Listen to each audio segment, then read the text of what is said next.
ಕೋಲಾರ ನಗರದಲ್ಲಿ ಕಳೆದ 1.5 ವರ್ಷದಿಂದ ನಗರೋತ್ಥಾನ 4ನೇ ಹಂತದಲ್ಲಿ 17 ಕೋಟಿ ರೂಪಾಯಿ ಸಿವಿಲ್ ಕಾಮಗಾರಿಗಳು, ವಿವಿಧ ರಸ್ತೆಗಳು, ಚರಂಡಿಗಳು ಇವೆಲ್ಲ ಅಭಿವೃದ್ಧಿ ಮಾಡಲಿಕ್ಕೆ ಹಣ ಬಂದಿದೆ. ಆ ಗುತ್ತಿಗೆದಾರರಾಗಿರ್ತಕ್ಕಂಥ ಎ.ವಿ.ಜಿ. ಲಕ್ಷ್ಮೀನಾರಾಯಣ ಅವರಿಗೆ ಗುತ್ತಿಗೆಯನ್ನು ಕೊಡಲಾಗಿದೆ. ಕೋಲಾರ ನಗರಸಭೆ ಮತ್ತು ಕೋಲಾರ ಜಿಲ್ಲಾ PD ಆಫೀಸಿಂದ ಕೊಟ್ಟಿದ್ದಾರೆ.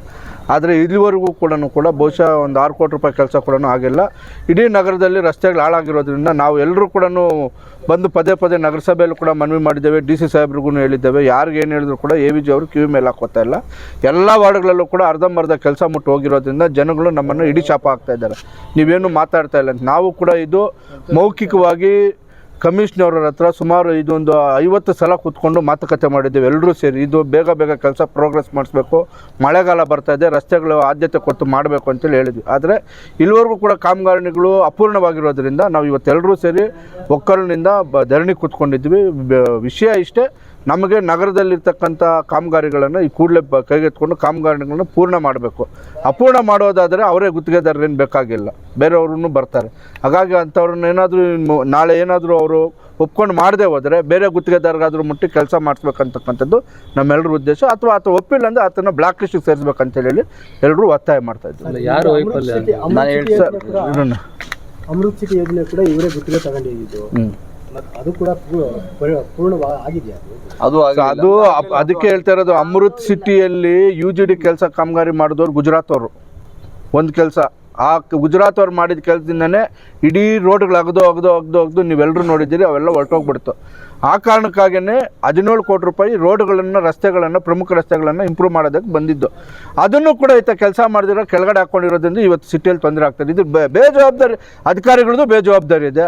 ಇವತ್ತು ಆಡಳಿತ ನಡೆಸ್ತಾ ಇರ್ತಕ್ಕಂಥದ್ದು ಆಡಳಿತಾಧಿಕಾರಿಗಳು ಕ್ರಮ ತೊಗೊಂಡು ಬಿಗಿ ಕ್ರಮ ತೊಗೊಂಡು ಅವ್ರ ಮೇಲೆ ಚಾಟಿ ಬೀಸ್ತಕ್ಕಂಥ ಕೆಲಸ ಮಾಡಬೇಕು. ಅವ್ರು ಯಾರು ಕೂಡ ಅವರು ಬಿಲ್ ಮಾಡೋ ಥರ ಇಲ್ಲ, ಅವ್ರು ಬರೀ ರೆಕಮೆಂಡ್ ಮಾಡ್ಬೋದು ಅಷ್ಟೇ. ಹಾಗಾಗಿ ಇದು ಸಂಪೂರ್ಣ ಜವಾಬ್ದಾರಿ PD ಆಫೀಸಲ್ಲಿರ್ತಕ್ಕಂಥ ಎಕ್ಸಿಕ್ಯೂಟಿವ್ ಇಂಜಿನಿಯರ್ ಶ್ರೀನಿವಾಸ್ ಅವರೇ ಹೊತ್ಕೋಬೇಕು. ಯಾಕಂದರೆ ಅವರೇ ಇವತ್ತು ಇಲ್ಲಿ ಕೆಲಸಗಳನ್ನು ನಿರ್ವಹಣೆ ಮಾಡಬೇಕಾಗಿದ್ದು, ಅವರೇ ಕೆಲಸಗಳನ್ನು ನಿರ್ವಹಿಸಬೇಕಾಗಿದ್ದು. ಅವ್ರು ಇದುವರೆಗೂ ಕೂಡ ನಗರಸಭೆಗೆ ಬಹುಶಃ ಒಂದೇ ಒಂದು ಸಭೆ ಕರೆದು ಯಾವ ಕೌನ್ಸಿಲರ್ನಾಗಲಿ ಅಥವಾ ಸದಸ್ಯರನ್ನಾಗಲಿ ಕೂತ್ಕೊಂಡು ಏನು ಕೆಲಸ ನಡೀತದೆ, ಏನು ಮಾಡಬೇಕಂತಕ್ಕಂಥ ಚರ್ಚೆನೇ ಮಾಡಲಿಲ್ಲ. ಇದು ಸಂಪೂರ್ಣ ಜವಾಬ್ದಾರಿ, ನಿರ್ಲಕ್ಷ್ಯ ಎಲ್ಲವೂ ಕೂಡ ಶ್ರೀನಿವಾಸ್ ಅವರೇ ವಹಿಸ್ಕೋಬೇಕು. ಈ ಕೂಡಲೇ ಶ್ರೀನಿವಾಸ್ ಅವರನ್ನು ಇಲ್ಲಿಂದ ಅಮಾನತಾದರೂ ಮಾಡಿ ಕಳಿಸ್ಬೇಕು. ಬೇಜವಾಬ್ದಾರಿ ತೋರ್ತಕ್ಕ ಶ್ರೀನಿವಾಸನ ಅಮಾನತಾದರೂ ಮಾಡಿರಿ ಅಥವಾ ಅವ್ನು ಇಲ್ಲಿಂದ ಟ್ರಾನ್ಸ್ಫರ್ ಆದರೂ ಮಾಡಿ ನಗರದಲ್ಲಿ ಕೆಲಸಗಳಾಗಬೇಕಂತಕ್ಕಂಥದ್ದಷ್ಟೇ ನಮ್ಮ ಮಾನದಂಡ. ಈಗ ನಗರಸಭೆದು ಸಭೆಗಳು ನಡೀತವೆ, ಪರಿಶೀಲನಾ ಸಭೆಗಳು ನಡೀತಾವಲ್ವಾ, ಅದರಲ್ಲಿ ಚರ್ಚೆ ಮಾಡೋದ್ಬಿಟ್ಟು ನೀವೇ ಪ್ರತಿಭಟನೆಗಳಿದ್ರೆ ಯಾವ ಥರ?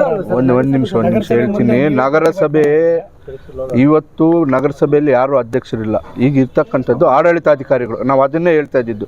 ಕನಿಷ್ಠ ಪಕ್ಷ ಔಪಚಾರಿಕವಾಗಾದರೂ ಕೂಡ ನಮ್ಮನ್ನು ಸಭೆ ಕರೆದು 1 ವರ್ಷ ಆಗಿದೆ.